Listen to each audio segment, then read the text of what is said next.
एक राजा हुए महाराज अंग।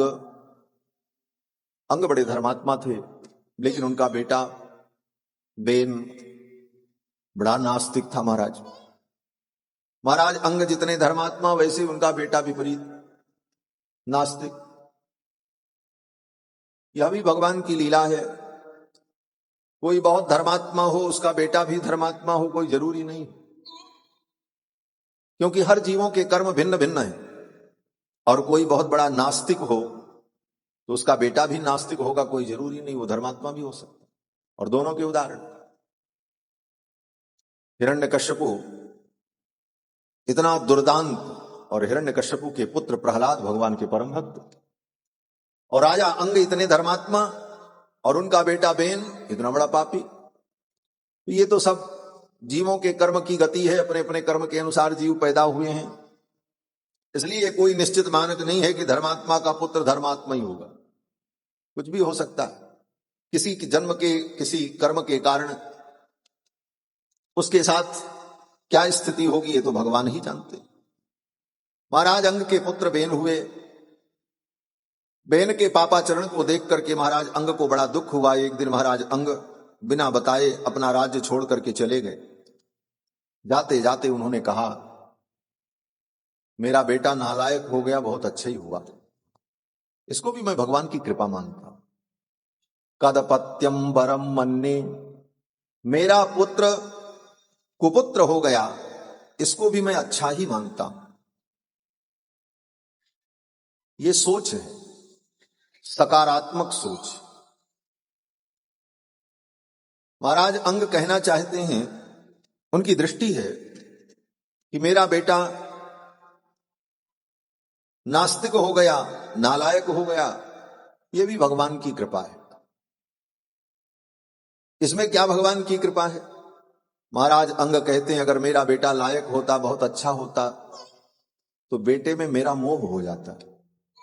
इस नालायक बेटे ने मेरे मन को संसार से हटा करके भगवान के चरणों में लगा दिया, इसलिए बहुत अच्छा है। यह भी भगवान की कृपा है। इस मन को संसार से हटाकर भगवान में लगाना बड़ा कठिन है। संसार की ये मोह माया छूटती नहीं है महाराज। निर्विद्येत गृहान मर्त्यो यत्क्लेश निवहा गृहाः।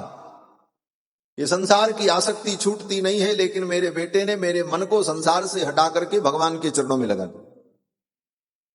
इसलिए इसको भी मैं भगवान की कृपा मानता हूं। कदपत्यम वरम मन्ये। और ऐसा सोचते हुए महाराज अंग चले गए। ब्राह्मणों ने, ऋषियों ने देखा वो राजा नहीं है। राजा के बिना तो प्रजा अराजक हो जाती है। राज्य का कोई नायक न हो तो राज्य नष्ट हो जाता है। अनायकाः विनश्यन्ति नश्यन्ति बहुनायकाः। और जिस राष्ट्र में बहुत नायक हो उसका भी नाश हो जाता है। एक नायक हो तब तो ठीक है, सभी नायक बन जाए। तो हमारे यहाँ कहते हैं ना, ज्यादा जोगी मठ उजाड़। ज्यादा जोगी हो जाए तो फिर मठ ही उजड़ जाता है। किसकी बात माने, किसकी बात सुने? तो नायक न हो तब भी देश नहीं चलता है, राष्ट्र नहीं चलता। नायक होना चाहिए। महाराज अंग तो चले गए, तो सबने कहा इसी को राजा बनाओ, राजा का पुत्र है। और उस बेन को सिंहासन पर बैठा करके ब्राह्मणों ने, ऋषियों ने अभिषेक कर दिया, राजा बना दिया। राजा बनने के बाद बेन ने घोषणा की, देखो भाई, अब मैं राजा हूं और मेरी पहली अधिसूचना जारी हो रही।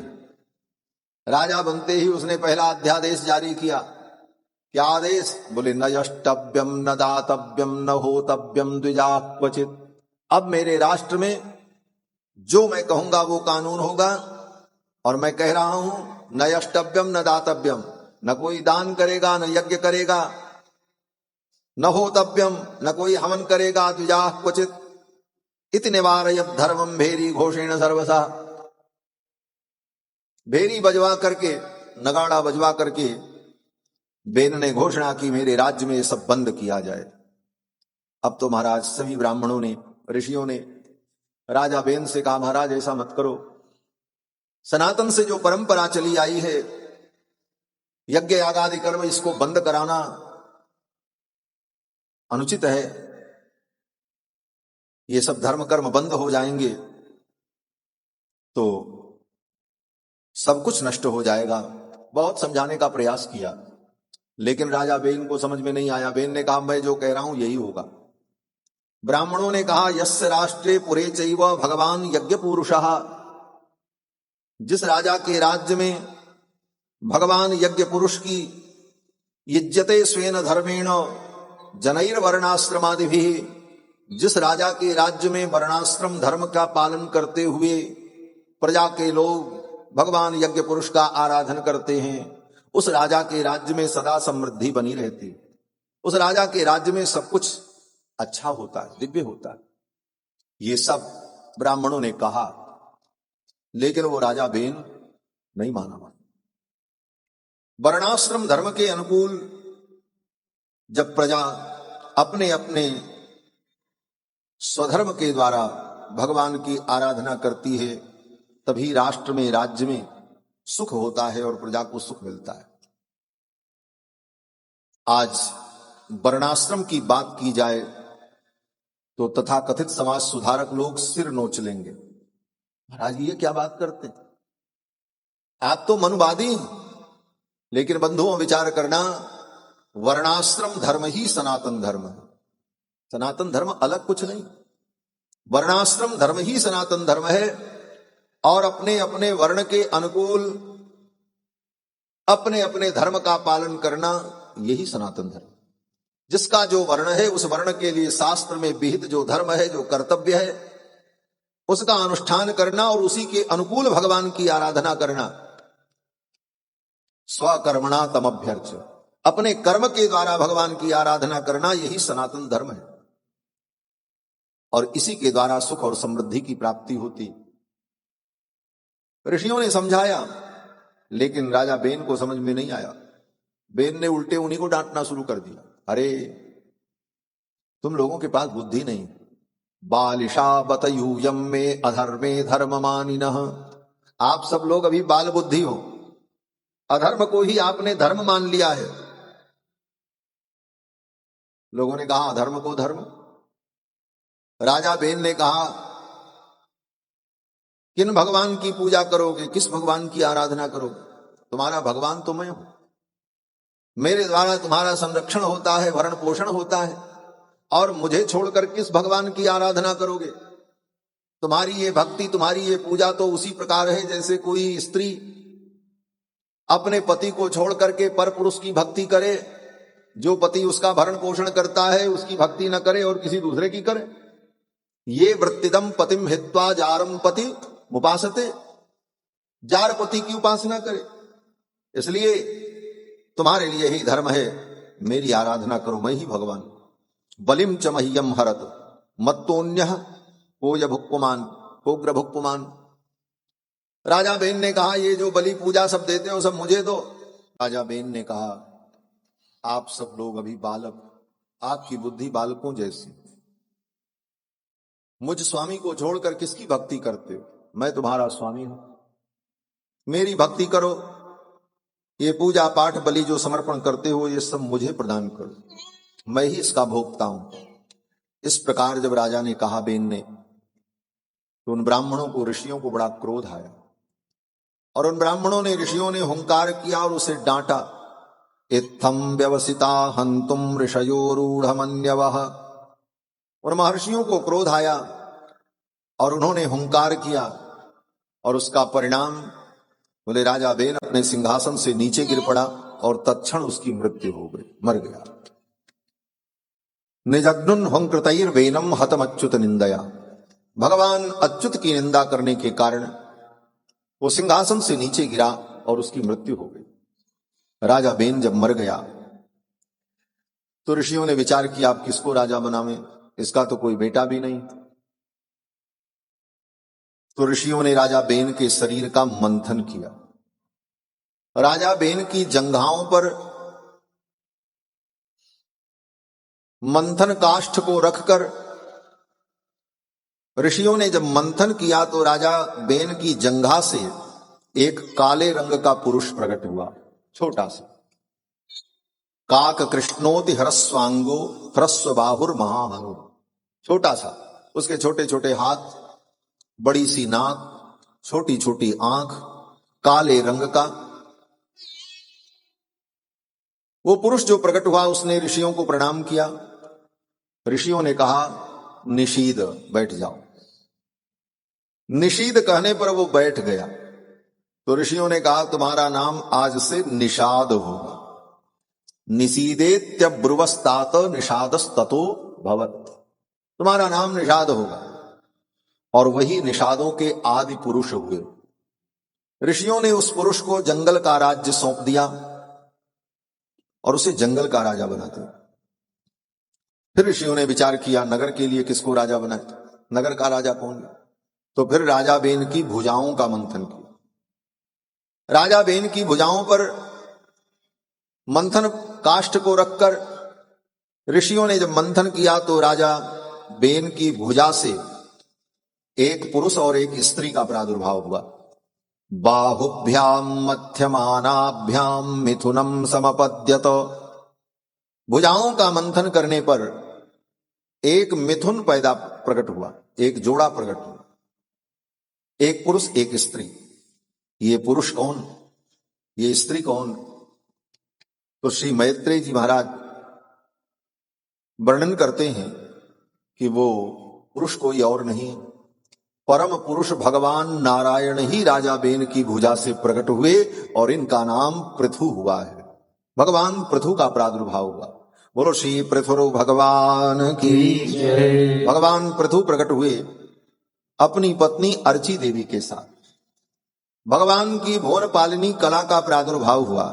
एस विष्णोर्भगवत कला भुवन पालिनी इयं च लक्ष्म्याः संभूति पुरुषस्यान पायिनी। भगवान नारायण की कला भगवान पृथु का अवतार हुआ और भगवती लक्ष्मी अर्ची देवी के रूप में प्रकट हुई। फिर तो महर्षियों ने भगवान पृथु को और अर्ची देवी को सिंहासन पर बैठा करके उनका राज्याभिषेक कर दिया।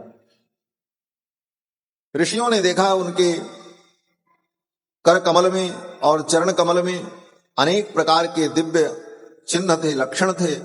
उन लक्षणों को देख करके ऋषि लोग मुनि लोग जान गए कि ये साक्षात नारायण है। और फिर ऋषि मुनियों ने भगवान पृथु की बड़ी सुंदर स्तुति की और उनका गुणगान किया। बोले आपके द्वारा ये बड़ा बड़ा कार्य होगा, आप इस पृथ्वी को सुव्यवस्थित करेंगे, धर्म की स्थापना करेंगे। ये सब ऋषियों ने पृथु भगवान की स्तुति में कहा। तो पृथु भगवान ने कहा देखो भाई, अभी मेरी इतनी स्तुति मत करो, क्योंकि अभी तो हमने कुछ किया ही नहीं, अभी तो हम राजा बन रहे हैं।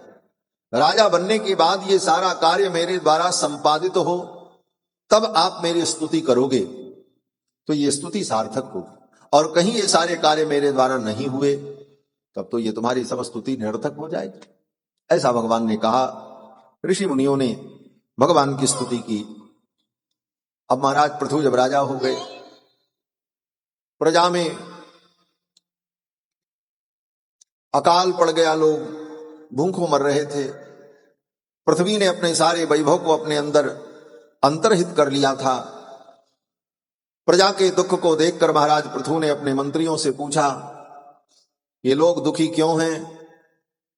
तो मंत्रियों ने कहा महाराज आपके पहले जो राजा थे, आपके पूर्वज, उनके पाप के कारण, उनके अधर्म के कारण पृथ्वी ने संपूर्ण वैभव को अपने अंदर छिपा लिया है और प्रजा के लोग दुखी हैं। तो भगवान पृथु को क्रोध आया और भगवान पृथु ने अपना धनुष बाण उठाया। पृथ्वी के ऊपर कोप किया भगवान पृथु ने। भगवान पृथु ने पृथ्वी को डांटा, वसुधे त्वाम वधिष्यामि मच्छासन परांगमुखीम। हे वसुधे, मैं तुम्हारा वध कर दूंगा, तुम मेरे शासन से विमुख होकर मेरी प्रजा को दुख दे रही हो। भगवान पृथु ने जब अपना धनुष बाण उठाया और पृथ्वी को दंडित करने के लिए उद्यत हुए तो ये धरती गाय का रूप धारण करके प्रकट हो गई। और पृथ्वी ने कहा महाराज आपने सदा मेरी रक्षा की है और आप ही मुझे मार देना चाहते हैं। अगर आप मुझे मार दोगे, आप समर्थ हो, आप कुछ भी कर सकते हो, आप मुझे मार दोगे, समाप्त कर दोगे, कोई बात नहीं, लेकिन जिस प्रजा के प्रति आपको इतना प्रेम है, ये आपकी प्रजा कहां रहेगी? जब मैं नहीं रहूंगी तो ये प्रजा कहां रहेगी? तो भगवान तो बड़े क्रोध में थे।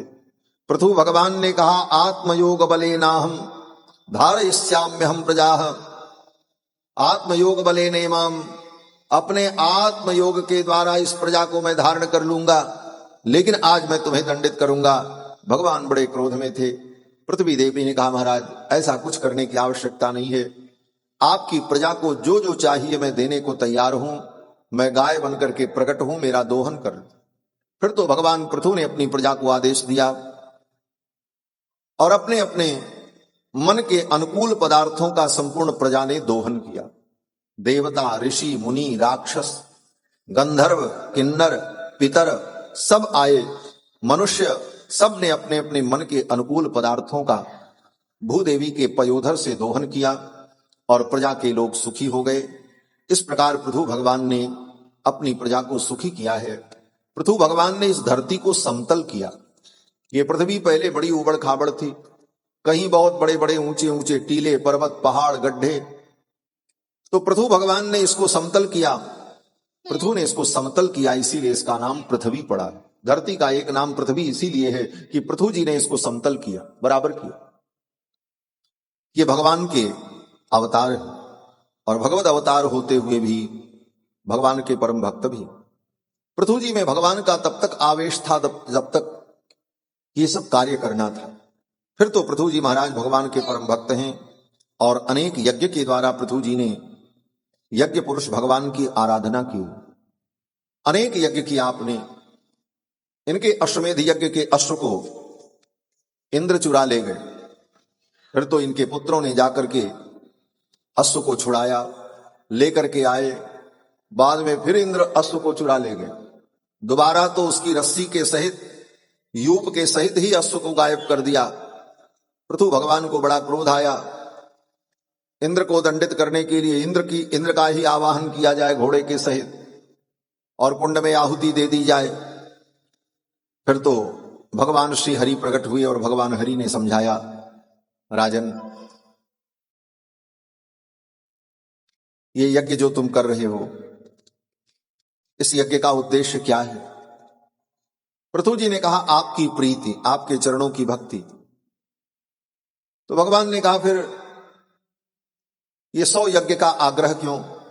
99 ही यज्ञ रहने दो, कोई जरूरी है कि 100 यज्ञ पूरा? भगवान के कहने पर पृथु जी मान गए और 99 ही यज्ञ करके उन्होंने यज्ञ को पूर्ण कर दिया। आगे यज्ञ का संकल्प नहीं किया। भगवान ने कहा वरदान मांगो, मैं तुम्हारी भक्ति से प्रसन्न हूं। तो पृथु जी ने भगवान से यही वरदान मांगा, हे प्रभु अगर आप वरदान देना चाहते हैं तो यही वरदान दीजिए कि मेरे कानों में 10,000 कान की शक्ति आ जाए, मैं निरंतर आपकी कथा सुनता रहूं।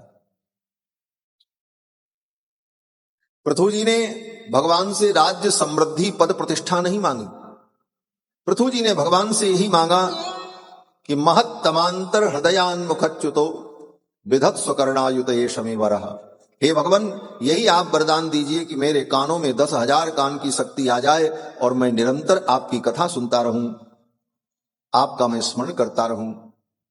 हम आप अपने 2 कानों से भगवान की कथा नहीं सुन पाते और पृथु जी महाराज ने भगवान की कथा सुनने के लिए भगवान से 10,000 कान मांगा। पृथु अवतार का वर्णन करके सुखदेव जी ने सुनाया।